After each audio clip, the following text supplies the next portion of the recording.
예, 안녕하세요. 이 KF21이 이제 한 7, 8년, 2030년대 초반, 8, 9년이 지나면은 이게 무려 한 1000km 이상을 극초음속으로 달리다가 마지막에 시스캐밍으로 달리는 그런 무시무시한 대함 미사일을 쏘게 될 것으로 보입니다. 이렇게 가려면 이제 엔진이 두 가지 모드로 작동을 해야 돼요. 조금 이따 설명드리겠지만 램제트 모드, 스크램제트 모드 양쪽으로 다 작동을 해야 되는데 지금 얼마 전에 이제 그 관련 업계와 학계의 공동 세미나가 있었는데, 여기에서 이제 얘기된 거를 보면은 이게 29년 초부터 체계 개발, 그러니까 진짜 이제 실물 개발에 들어갈 것으로 보입니다. 그러면 이제 30년대 전반기에는 전력화 된다는 소리죠. 이중 램제트 추진 기술 연구, 이건 26년 4월에 끝나는데, 이중 램제트 엔진 자체의 원리를 더 파고 들어가는 연구로 보이고요. 광역 마하수 초고속 비행체 운용성 확장을 위한 추진기관 핵심 기술. 이거는 다시 이제 엔진 기술을 더 한 번 더 파고 들어가는 건데, 이 광역 마하수라는 게 뭐냐면 램젯에서 달릴 수 있는 속도 구간하고 스크램젯이 달리는 속도 구간이 좀 다릅니다. 양쪽 속도 구간을 다 포함을 하니까 따라서 이 속도 구간이 넓어지죠. 이거를 이제 광역 마하수, 그러니까 와이드 플라이트 마하 넘버 레인지라고 이제 그 영어로는 그러는 것 같던데, 그런 기술입니다. 그 다음에 이제 이거를 하게 되면 이제 속도가 빠르고 이러니까 여러 가지 고내열 코팅이라든지 복합재라든지 이런 그 소재가 많이 개발돼야 돼요. 그 소재 개발이 29년도 1월까지 이어집니다. 그럼 결과적으로 뭐가 되냐? 29년도 뭐 한 봄이면은 체계 개발에 들어간다는 소리니까 실전 배치는 뭐 30년대 초반에 일어난다. 뭐 이렇게 보야겠죠. 32년이 될지 3년이 될지 4년이 될지는 모르겠지만, 그래서 이제 이거는 길이는 한 7m, 부스터 포함하고 그런 길입니다. 무게는 탄도 포함해서 1.8톤. 그래서 그 KF-21에 지금 그 미티어 붙여놓은 그 중앙에다가 아마 파일런을 좀 뭐 연장을 하든지 방식을 달리해 가지고 그 중앙에다 매달고 비행기가 뜬다 그래요. 오늘 그 같은 사정을 좀 더 살펴보겠습니다. 램젯과 스크램젯을 조금 말씀을 드릴게요. 우리가 아는 이제 터보는 이 앞에서 팬이 공기를 말아서 빨아들이죠. 그러면 이제 뒤에 압축기가 공기를 이제 회전을 하면서 압축기가 회전하면서 공기를 꽉꽉 압축을 하죠. 그 다음에 연소를 시키는 방식인데, 이 터보 엔진은 마하 2가 넘어가면은 그 팬과 압축기 자체가 버거워해요. 그러니까 제살 깎아먹기가 돼요. 그러니까 팬 압축기 구조를 가지고는 마하 2를 넘기게 되면은 약간 로스가 많이 나요. 팬 압축기 구조를 가지면은 비효율적이 되는 거죠. 그 다음에 이제 램젯은 이거는 앞에서 이제 램젯은 음속의 1배 이상 초음속일 때 작동을 하기 시작하는데, 초음속으로 공기가 흡입이 된 다음에 병목 구간에서 그게 아음속으로 공기가 줄어듭니다. 그러니까 속도가 압축되면서, 그 다음에 그 속도가 떨어진 공기를 좀 넓어진 연소실로 보내요. 그럼 속도가 뭐 더 떨어지든지 아무튼 아음속이죠. 그래서 아음속으로 흐르는 공기 안에서 연소를 일으키는 거죠. 우리가 이미 이거는 액체 램젯은 잘 개발해서 초음속 대함 미사일에서 쓰고 있죠. 그리고 이걸 덕티드 그러니까 고체 연료 방식으로 지금 개발이, 그게 공대함 공대지 미사일, 초음속 공대함 공대지 미사일로 지금 개발이 진행 중인 거고요. 그럼 스크램젯은 뭐냐? 스크램젯은 이름 자체가 슈퍼소닉 컨버스천, 그래서 SC, 슈퍼소닉에서 S, 컨버스천에서 C가 붙어가지고, 그러니까 초음속 연소를 하는 램젯이라는 그런 뜻입니다. 이름 자체가. 그래서 얘는 공기가 쭉 빨려 들어와서 아음속으로 속도가 떨어지지 않고, 워낙 빨리 비행기가 달리고 있기 때문에 비행체가, 얘가 음속의 5배 이상에서 보통 작동을 하거든요. 그러니까 속도가 감속이 되더라도 여전히 초음속이에요. 그래서 초음속인 상태로 감속이 되면서 압축이 돼가지고 연소실로 가면 연소실이 넓어지질 않아요. 저기 이제 가만히 보면 컨버스천이라고 한 데가 좁은 데서 되잖아요. 아까는 연소가 넓은 데서 됐었는데 얘는 여전히 좁은 데서 된다고요. 그러니까 여전히 그 속도, 여전히 초음속인 속도에서. 그래서 이거를 보통 뭐라고 표현하냐면은 그러니까 태풍이 부는 속에서 성냥불을 켜서 그 성냥불을 컨트롤하는 것과 같다. 그런 성격의 기술이다. 그렇게 얘기를 해요. 스크램젯에 대해서. 여기서 잠깐 주의사항을 좀 말씀드리면 스크램젯과 램젯의 차이는 결국 연소실 내부 공기 흐름의 속도가 아음속이냐 초음속이냐의 차이입니다. 화염의 속도를 얘기하는 게 아닙니다. 화염은 여전히 연소예요. 연소의 컨버스천이에요. 연소의 정의는 화염이 번져나가는 속도는 공기 흐름 속에서 화염이 번져나갈 거 아니에요. 공기 자체는 초음속으로 달리고 있지만 그 공기 흐름 안에서 화염이 번져나가는 공기에 대한 상대적인 속도는 여전히 아음속입니다. 그러니까 음속 이하일 때를 연소라 그러고요.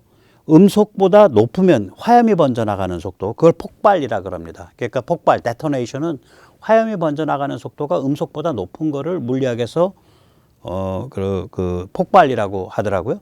그러니까 이제 이 스크램젯의 초음속 폭발이 아니라 초음속 연소예요. 그러니까 화염의 속도는 여전히 음속보다 늦어요. 그러나 공기 흐름은 그 엔진 내부에 공기 흐름은 어느 구간을 보거나 전부 다 초음속인 상태예요. 예, 그렇게 하시면 되실 것 같고요. 그걸 좀 멋있는 그림으로 보면 이렇게 되는 거죠. 맨 위는 터보. 보시다시피 공기를 팬으로 흡입을 하고 압축기 회전 블레이드로 압축을 해서 그래가지고 연소실로 보내서 연소를 시키고 뒤로 뿜어내는 방식인데, 이 속도가 높아지면 마하 이상이 되면 이 팬과 압축기 자체가 그러니까 거추장스러운 물건이 되는 거예요. 그래서 자기 제살 깎아먹기가 돼요. 램젯은 초음속으로 공기를 흡입하지만 그 좁아지는 부분에서 아음속으로 줄인 다음에 연소실이 좀 넙직해요. 넓어요. 그 연소실로 보내서 아음속으로 흐르는 공기를 그 안에서 연소를 일으키는 거예요. 반면에 저 스크램젯은 보면 그 연소실이 작잖아요. 그러니까 초음속으로 들어온 게 여전히 초음속으로 압축돼서 초음속 상태의 공기 흐름 속에서 연소가 일어나고 그리고 뒤로 나가는 거예요. 예. 그렇다 그러더라고요.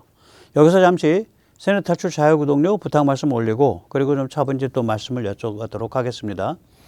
예, 아시다시피 세뇌 탈출은 광고가 잘 붙지 않습니다. 네, 붙더라도 천천히 붙는 경향이 있죠. 도와주시면 보다 좋은 컨텐츠로 찾아뵙는데 커다란 힘이 되겠습니다. 감사합니다. 이제 우리가 이제 터보, 램젯, 스크램젯, 로켓 이 넷을 구별을 하면 이게 이제 그 나사 자료인데요. 여기서 이제 세로 축은 이게 specific impulse라고 하는 건데 얘가 비추력이라는 애더라고요. 그래서 얘는 뭐냐면 단위 연료당 발생되는 추력이에요. 이게 뭐를 거꾸로 뒤집은 값에 비례를 하냐면 우리가 왜 비연료 효율성 SFC라는 거 있어요. 그러니까 예를 들면 이걸 거꾸로 뒤집은 거죠. 그러니까 뭐냐면 추력 1파운드를 내고자 할 때 연료를 몇 파운드, 그러니까 추력은 1파운드 포스죠. 정확히 말하면 그냥 파운드가 아니라 추력 1파운드 포스를 내고자 할 때 연료는 몇 파운드 떼야 되냐. 그래서 0.83 이렇죠. 우리 F414 이런 게 그게 이제 연료를 작게 떼도 추력은 1파운드 나오니까 그건 숫자가 낮을수록 유리하죠. 그걸 역으로 거꾸로 뒤집으면 뭐가 되겠어요?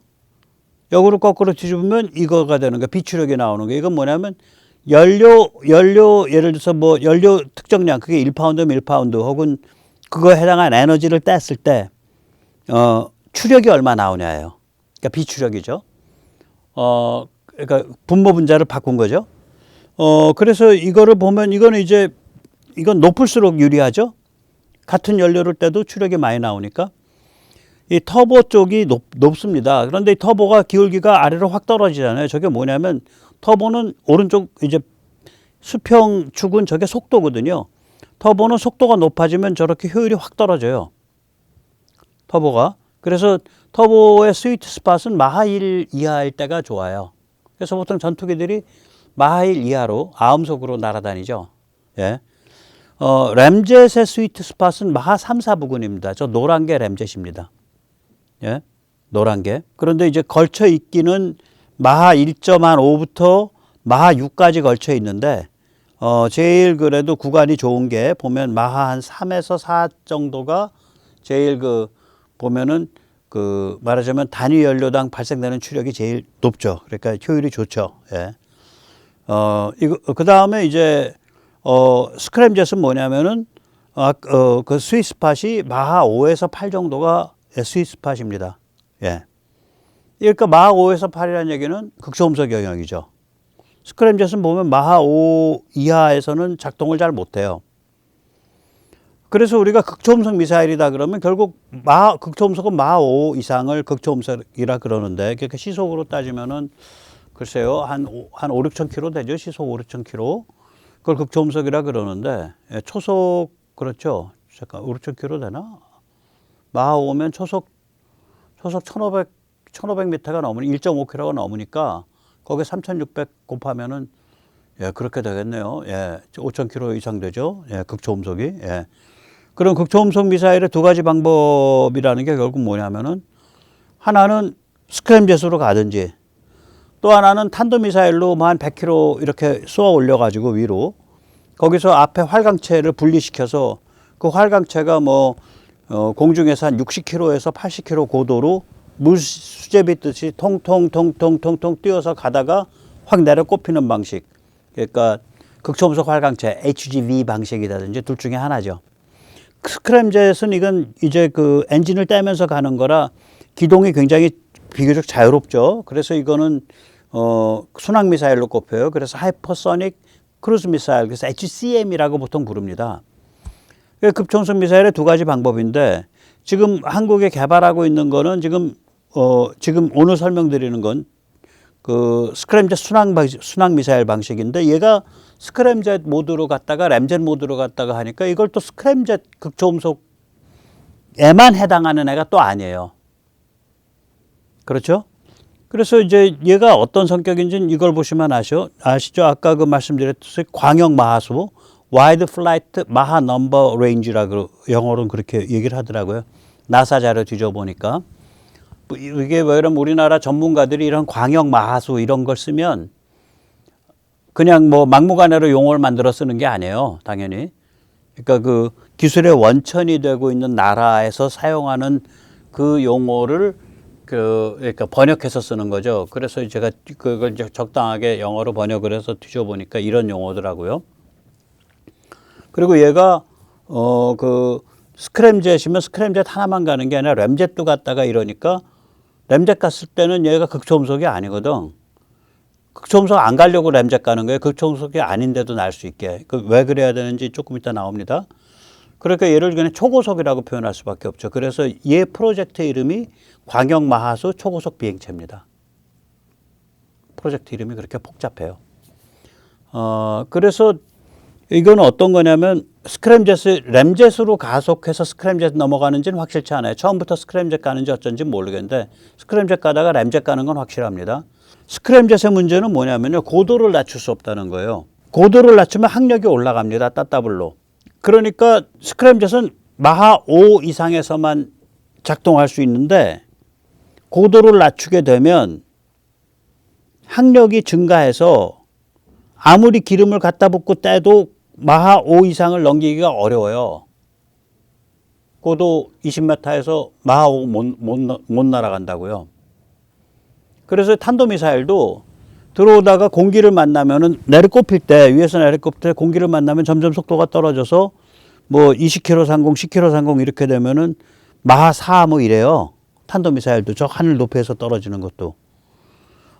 그래서 이 속도 저하로 이게 그 스크램젯은 작동이 불가능합니다. 고도를 낮추면. 그래서 스크램젯은 뭐 30km 이상 뭐 이렇게 돼요. 25km 이상, 뭐 30km 이상 고도가. 그래서 그 현재 알려진 스크램젯 순항 미사일들 HECM은 고도가 30km 이상에서 날다가 목표 위에 딱 가면 하이다이브라 그래가지고 위에서부터 그냥 내리꽂히는 방식이에요. 이렇게 되면 이제 그 미사일에 레이더에 잡히죠. 요격 레이더 운영하는 그 레이더에. 그래서 요격하는 게 가능해요. 그래서 우리도 극초음속을 요격한다 이 말을 하죠. 왜 그러냐면 HGV도 그러니까 그 극초음속 활강도 이렇게 가다가 내려꼽히는 방식이거든요. 다 하이다이브예요. 순항 미사일이든 HGV든. 근데 이론적으로는 존재하던 얘기인데 지금 한국에서 하는 건 뭐냐면 나사에도 이 듀얼 모드가 나와요. 듀얼 모드 램젯이 나사 문건에도 보니까 스크램젯을 램젯으로 중간에 바꿀 수 있으면 램젯은 속도가 낮은 데서도 작동을 해요. 그 얘기는 고도가 낮은 데서도 작동할 수 있다는 얘기야. 스크램젯은 속도가 높은 데서만 작동해요. 마하 5 이상. 그러니까 고도가 낮으면 그 속도를 낼 수가 없어. 아무리 뭘 막 떼도. 그러니까 스크램젯은 결국 고도가 낮으면 작동이 안 돼. 근데 램젯은 속도가 낮아도 작동을 하니까 고도가 낮아도 작동을 한다는 소리예요. 그러면 고도를 낮추면 지구가 둥그러니까 마지막 순간까지 배에다 접근한다 그러면 고도 낮춰서 점점 바닥으로 기어가면 한 30km, 20km 갈 때까지는 레이더에 안 잡혀요. 충분히 낮추면. 그러면 이게 우리 초음속 대한미사일, 우리 이미 개발해 있잖아요. 액체 램젯으로. 그게 음속의 세배점으로 만약에 마지막에 배에 접근한다 그러면 초당 1000m란 말이에요. 그러니까 20km부터 수평선에서 20km에서 발견했어. 배에서 쏘는 그 레이더가 대응할 수 있는 시간이 20초밖에 없는 거예요. 그러니까 마지막에는 초음속 미사일로 가겠다는 거지. 시스키밍해서 램젯 써가지고. 그런 개념의 물건을 지금 만들고 있는 거예요.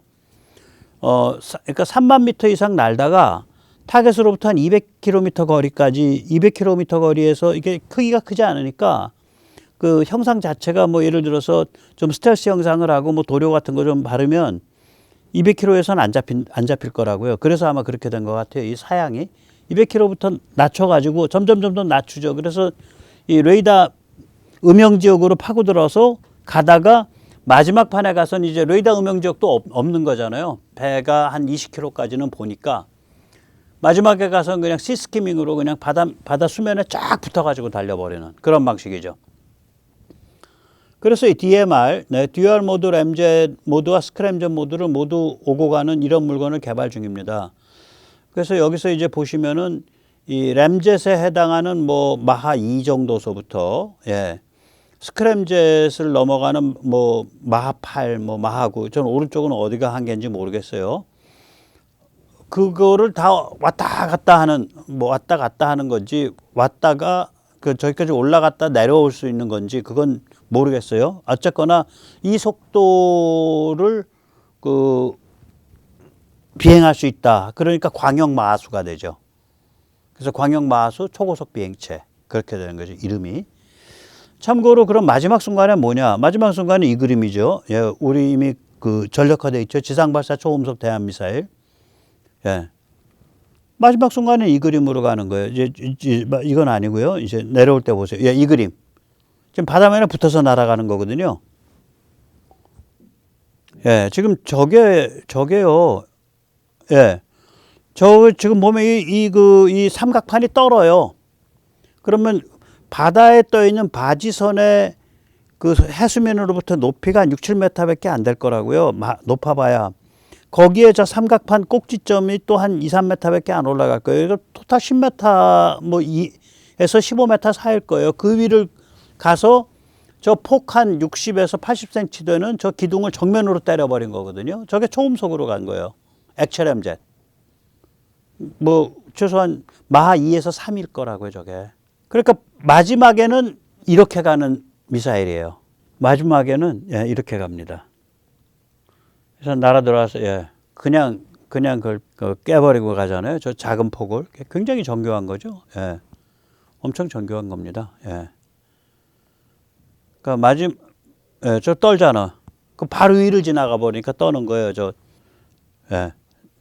그 높이를 조절하려고 저 판을 세웠다고 봐요. 저 판 바로 위를, 삼각판 바로 위를 지나간 겁니다. 그래서 이제 굉장히 지능적인 타격이 되죠. 굉장히 지능적인 타격이 됩니다.